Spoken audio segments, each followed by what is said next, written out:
রাজধানীর জ্বালানি সংকটের খবর জানতে মহাখালী থেকে যুক্ত হচ্ছে সহকর্মী ইমতিয়াজ আহমেদের সঙ্গে। সরাসরি যুক্ত হচ্ছি তার সঙ্গে। ইমতিয়াজ, এই মুহূর্তে কোন পাম্পে রয়েছেন? আপনি যে পাম্পে রয়েছেন সেখানকার লাইন আসলে কোন পর্যন্ত গিয়ে ঠেকেছে এবং পাম্পে তেল এসেছে কিনা গ্রাহক এবং পাম্প সংশ্লিষ্টরা কি বলছেন?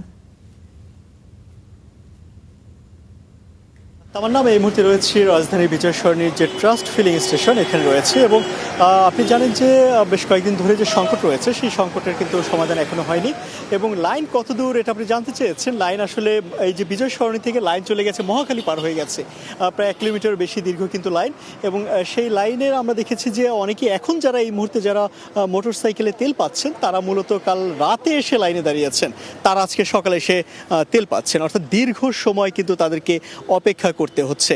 তবে ভালো খবর হলো যে এই স্টেশন থেকে তেল দেয়া হচ্ছে, অর্থাৎ 24 ঘন্টায় তেল তারা দিচ্ছে এবং তাদের তেল দেওয়া এখনো বন্ধ হয়নি। কিন্তু অন্যান্য যে ফিলিং স্টেশনগুলো রয়েছে রাজধানীর মহাখালী কিংবা তেজগাঁয়ের অন্যান্য বেশিরভাগ ফিলিং স্টেশনে কিন্তু অনেক জায়গাতে আমরা দেখেছি যে তেল তাদের শেষ হয়ে গিয়েছে।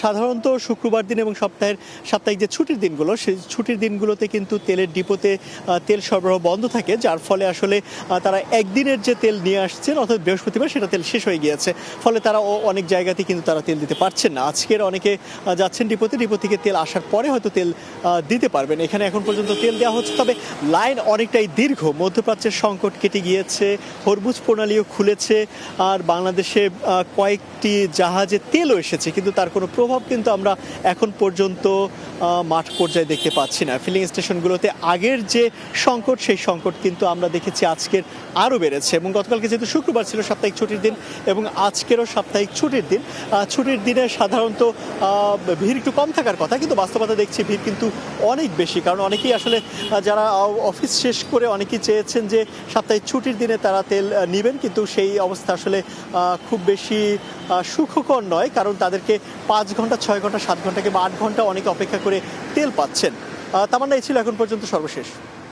অসংখ্য ধন্যবাদ আপনাকে আমাদের সঙ্গে যুক্ত হওয়ার জন্য। দর্শক, জ্বালানি সংকটের খবরাখবর জানাচ্ছিলেন আমাদের সহকর্মী ইমতিয়াজ।